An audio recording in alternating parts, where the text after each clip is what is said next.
Welcome to another FAR walkthrough video. I'm Logan, and in today's video, we're going to be talking about adjusting the statement of changes in equity to correct errors.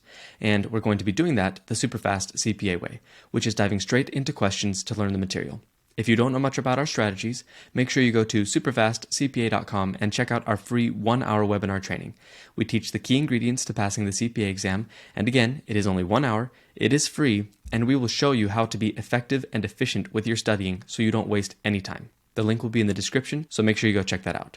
Also, just letting you know, we will only be going over 5 questions in this video, but Superfast CPA members will have access to the full 10-question video when we post it in the members forum, so if you like this, you can get more of it by becoming a Superfast CPA member.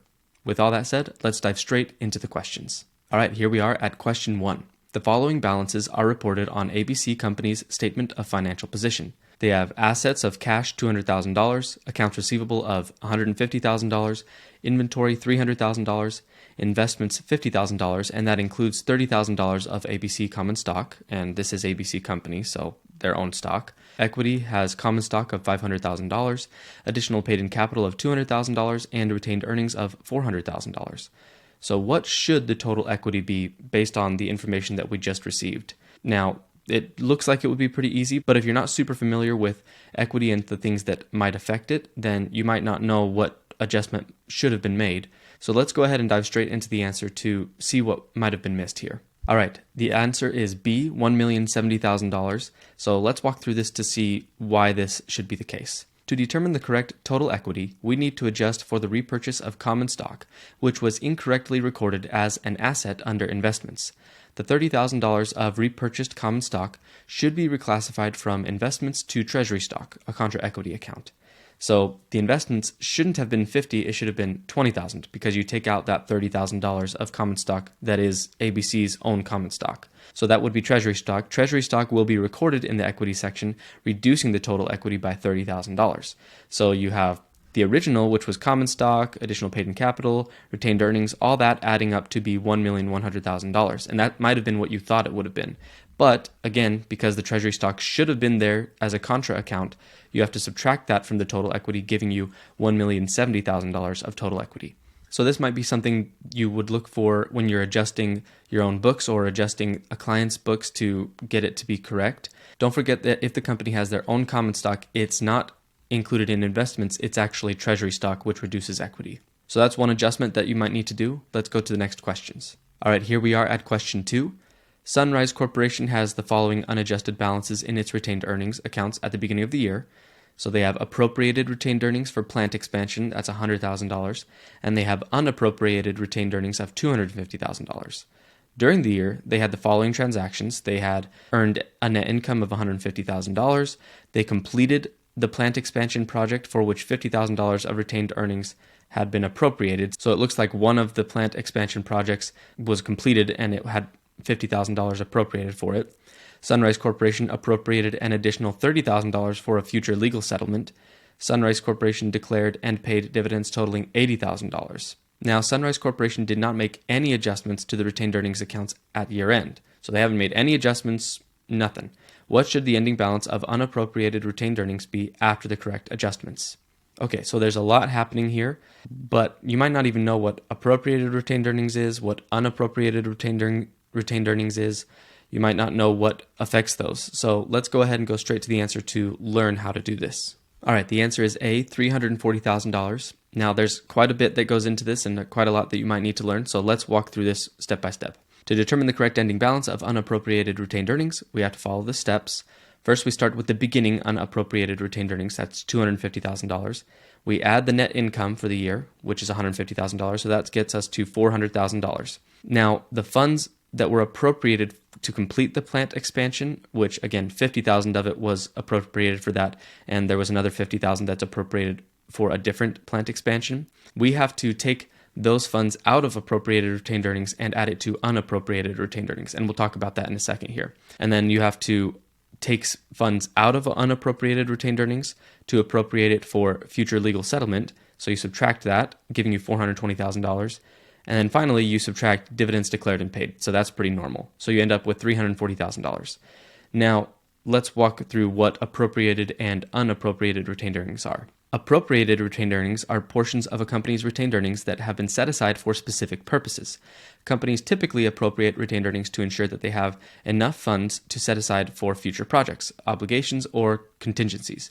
Some common reasons for appropriating retained earnings include future expansion or capital projects, legal contingencies, and debt repayment. When the specific purpose for which the earnings were appropriated has been fulfilled, or is no longer needed, the appropriated retained earnings should be reclassified back to unappropriated retained earnings. So that's what appropriated retained earnings are. Unappropriated retained earnings is probably more what you think of when you think of retained earnings. These represent the portion of a company's retained earnings that has not been set aside for any specific purpose. Unappropriated retained earnings can be used for various purposes, including paying dividends, reinvesting in the business, or just maintaining a reserve fund. So again, appropriated retained earnings is something set aside for something very specific like an expansion or things like that. And then the rest is just normal unappropriated retained earnings. And again, in this case, we are assuming that out of that $100,000, there was more that was set aside for other plant expansions. So the $50,000 that was set aside for the plant expansion project that was completed this year, that's the amount that we take out of that.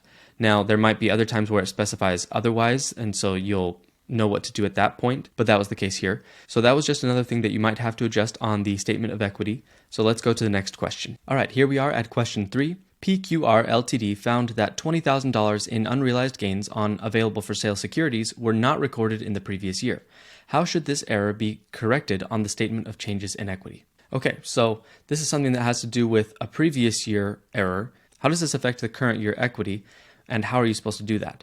Let's go ahead and look at the answer to see how this works. All right, the answer is B.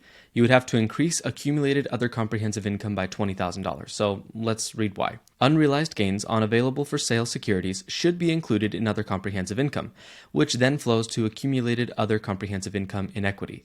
The correction involves increasing other comprehensive income and subsequently the accumulated other comprehensive income by $20,000 to reflect the unrealized gains. What should have happened is this should have been reported to other comprehensive income, which then flows into accumulated other comprehensive income, and that accumulated other comprehensive income would have been carried over to the current year.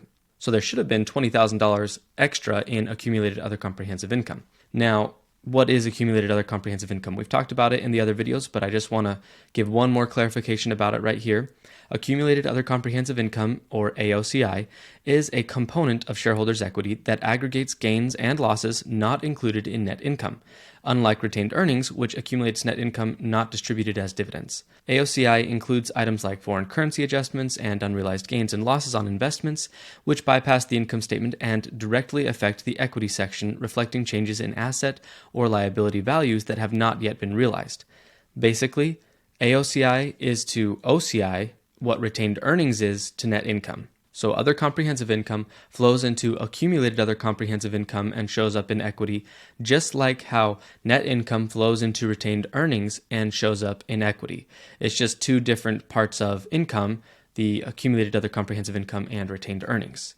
So if something goes wrong in a previous year that wasn't recorded correctly in AOCI, then that needs to be fixed in the previous year so that the AOCI that carries forward from the previous year is correct as it carries forward to the current year equity so that we have the correct amount for equity. So that's just another adjustment that you might have to make. And this one also includes a potential adjustment to a previous year financial statement. So that's something that you might need to think about.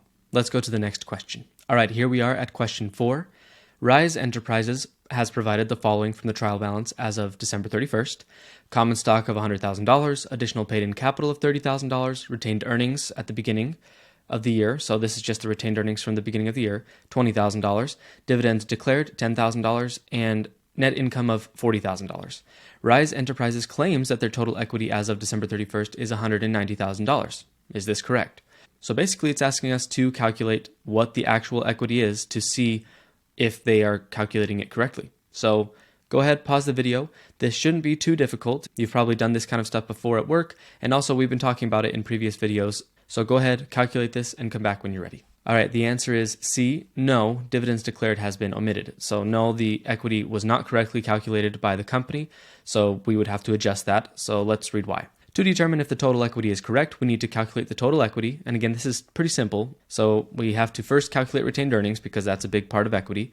We take the beginning retained earnings, add the net income, subtract any dividends declared, and that gives us $50,000 of retained earnings. And then there's the common stock and then the additional paid in capital, and we add that to the ending retained earnings, and that gives us a total of $180,000. But hey, that is different than the total equity that they said. It's different by $10,000. So pretty obvious in this case that the difference is that dividends declared. They did not subtract the dividends declared from retained earnings like they should have, and that led to them overstating their equity. And this is pretty similar to some stuff I did when I was working in public accounting. There were very many times where I was like, why isn't this balancing? My retained earnings was off. And a lot of the time it was because the client had not recorded something that they should have, and it affected retained earnings, which made everything go out of whack. And a lot of times it was one specific account. It would be a specific amount, and I could go find that. It would take a while, but I would go find that specific amount in a certain account, and that would let me know, okay, they didn't record this correctly, or they didn't record it. That's why this is off.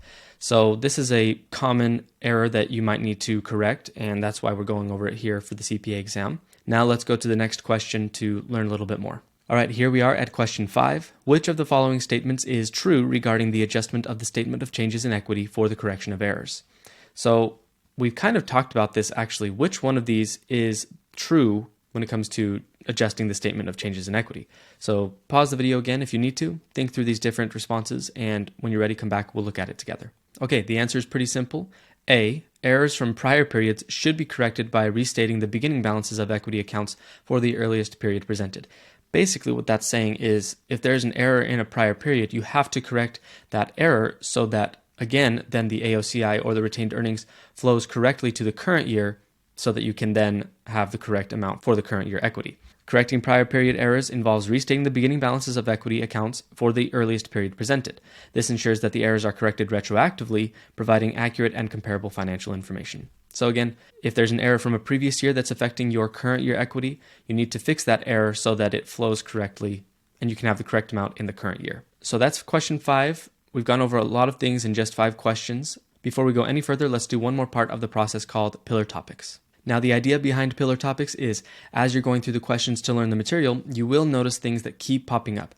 The things that it keeps trying to teach you about adjusting equity, the common errors that need to be adjusted, and things like that, and how to do it as well. So you write down these things that you learned, these main important things that you pulled out from the questions that you just went over, and you write them down as pillar topics so that you have them for later and so that you know them. Let's go over the pillar topics for this video. All right, here we are at the pillar topics. So let's just walk through them. First, to identify and categorize errors, determine whether the errors affect the current or prior period and whether they relate to income, dividends, or other comprehensive income components.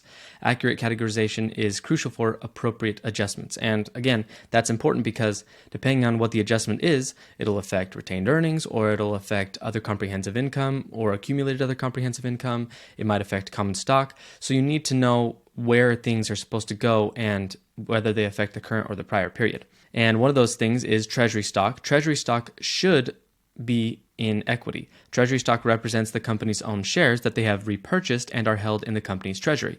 This transaction reduces total equity since it is recorded as a contra equity account, reflecting the outflow of resources used to buy back shares. So if somebody, for example, puts their treasury stock or their common stock that they purchased from their own company into their investments, that should not be there. It should be moved from investments to treasury stock in the equity section. As for retained earnings can be divided into appropriated and unappropriated portions.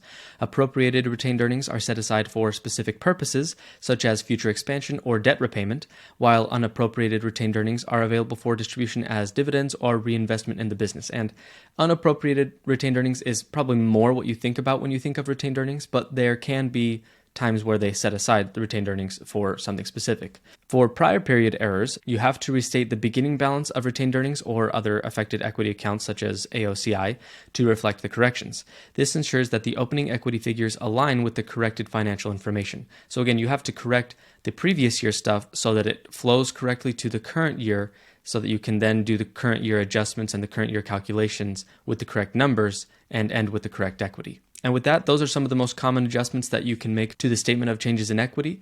And that is the end of this video. Before you go, make sure to check out our free 1-hour webinar training on SuperfastCPA.com. Again, we teach the key ingredients to passing the CPA exam, and it is something you don't want to miss. It's only 1 hour, will help you a ton. Also, we only went over 5 questions in this video, but Superfast CPA members will have access to the full 10-question video when we post it in the members forum. So if you like this, you can get more of it by becoming a Superfast CPA member. If you like the video, make sure to like it and leave a comment. I hope this was helpful, and I will see you in the next video.